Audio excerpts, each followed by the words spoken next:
The Pixel 9 Pro XL versus the all-new Pixel 10 Pro XL. Which of these two phones deserves your money? And if you already have the 9 Pro XL, should you upgrade? Well, let's talk about it. And if you're new here, I'm Mark. I make no BS tech reviews that anyone can understand, so if that's something that you like, definitely consider subscribing. Let's kick things off with the cameras. There isn't much new here. In fact, the 10 Pro XL has the same exact cameras as the 9 Pro XL, but thanks to the new image signal processor, photos coming out of the 10 Pro XL are still, maybe a little bit better looking, especially when it comes to portrait mode. The 10 Pro XL is more accurate in that regard. New to the 10 Pro XL is the ability to zoom in really far.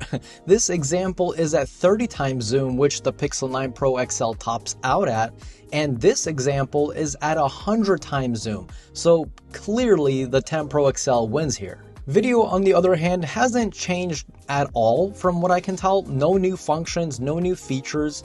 It's almost as if Google forgot about video. That being said, zooming in and out is still a bit jarring on the 10 Pro XL, which is the same as the 9 Pro XL. The thing that shocks me is that even now, in 2025 heading into 2026, the all-new Pixel 10 Pro XL still cannot record HDR while in 4K 60. If you would like to record in HDR, you have to step down to 4K 30. That seems a bit odd considering that the Tensor G5 in this phone is definitely capable of doing it, so I'm not sure why Google didn't implement it. Or maybe it's not capable of doing it. I'm not an engineer, I don't know. The body is identical, same size, same thickness, same IP rating, same Gorilla Glass Victus 2, same glossy aluminum. The only real difference here is maybe the logo on the 10 Pro XL looks a bit darker. That's it. However, it does seem like the 10 Pro XL went through a pretty bad breakup, because it looks the same as the 9 Pro XL, but oh boy, did it gain some weight. To put things into perspective, the 16 Pro Max weighs 227 grams, the S25 Ultra weighs 218 grams, the Z Fold 7 weighs 215 grams, even lighter than the non-folding phone, and the Pixel 9 Pro XL weighs 221 grams. Well, the all-new 10 Pro XL weighs 232 grams. Look, I'm not saying you're going to be sore from using this phone, but what I am saying is that my pinky and I definitely prefer a lighter phone, especially when you're in bed. If this thing comes crashing down in your face, hey, you better have great health insurance. Pixel 10 Pro XL now has a much better always-on display, which now shows the wallpaper similar to that of, the iPhone and Samsung. I love this change so much because with previous Pixels, the always-on display looked a bit boring, so this change is something that we needed, and of course you can turn off that feature to go ahead and save some battery, not that you would need it. Keep in mind that wallpaper feature might be coming out in a later update to older Pixel phones, so do keep that in mind. Google doesn't really like to keep exclusive things exclusive, even if it's to their own brand. Look, I don't know.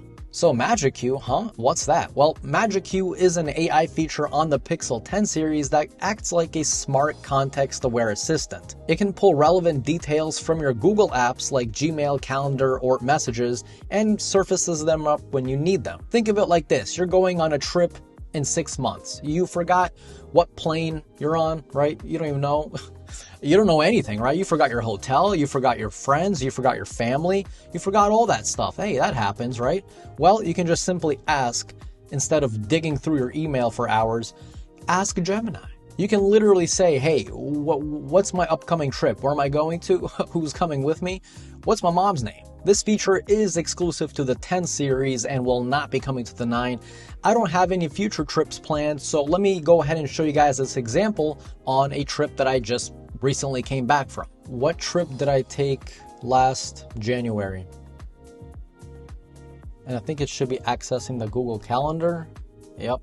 So now it's thinking. A trip to San Jose from January 20th to January 23rd, This is pretty cool because if you use Google Messenger, I don't. Oops. But if you do use Google Messenger, anytime someone texts you and says, hey, what time are you landing? You don't even have to do any guesswork because the answer will automatically populate as a quick response. So all you got to do is just click it and boom. No headaches. Stuff like this is seriously awesome because the less you have to dig through your emails, which now we get like 10,000 spam emails a day, you can just ask Gemini and that's it. That's what an AI assistant should be.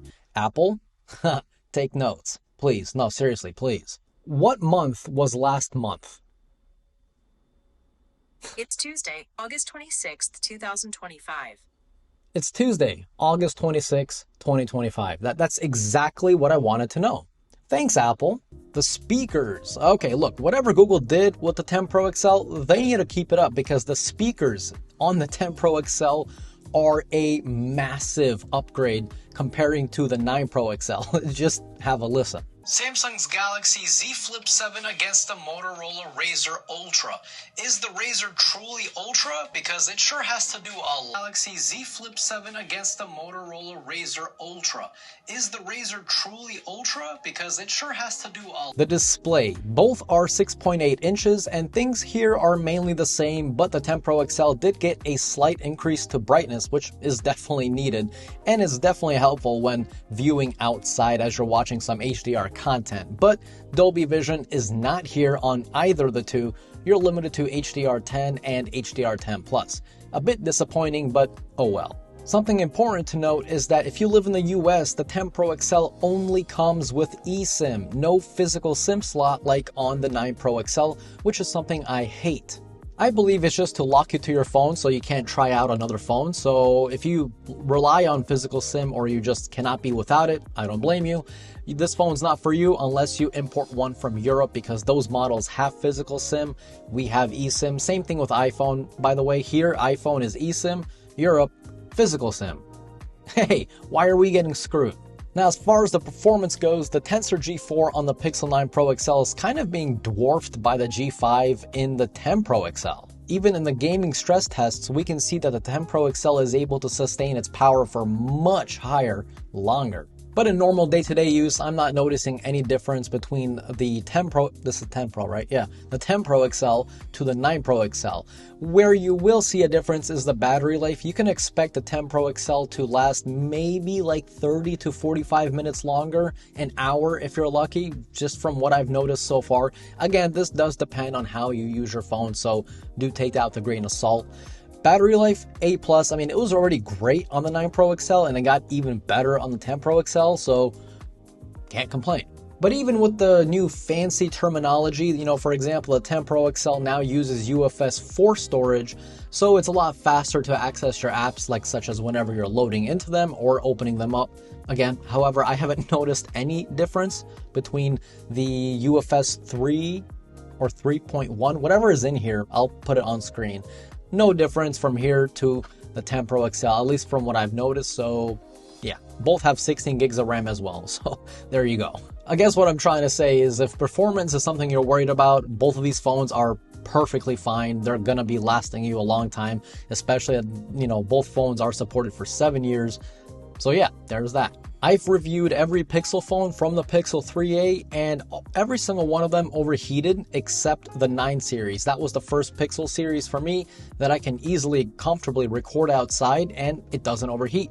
I was really hoping this trend would continue to the Pixel 10 series, and at least with the 10 Pro XL, it has, because this phone does not get warm nearly as much as the 9 Pro XL. Almost had a mix-up of names right there. Did you guys see that? Did you guys catch that? So yeah, this phone, the 9 Pro XL, it doesn't get hot, it gets warm, but this one just takes longer to get warm. Overall, those are some of the real-world differences that I've noticed using these two phones. So if you have the 9 Pro XL, I don't really recommend upgrading to the 10 Pro XL unless you just really want those like extra, that crazy zoom, because I get it. Like whenever I went on trips, I always took my Galaxy S25 Ultra with me because I like to take a lot of photos, and a lot of the times you want to zoom in a little bit, right? Or a lot of it. So now I can just take my Pixel 10 Pro XL with me, and it's like the best of both worlds. You get all the Google software, all the Google AI, amazing cameras, and now really high zoom ranges as well. So, you know, if you're the average consumer, don't upgrade. If you just really want that new tech, and especially the new Magic Q stuff, get the 10 Pro XL.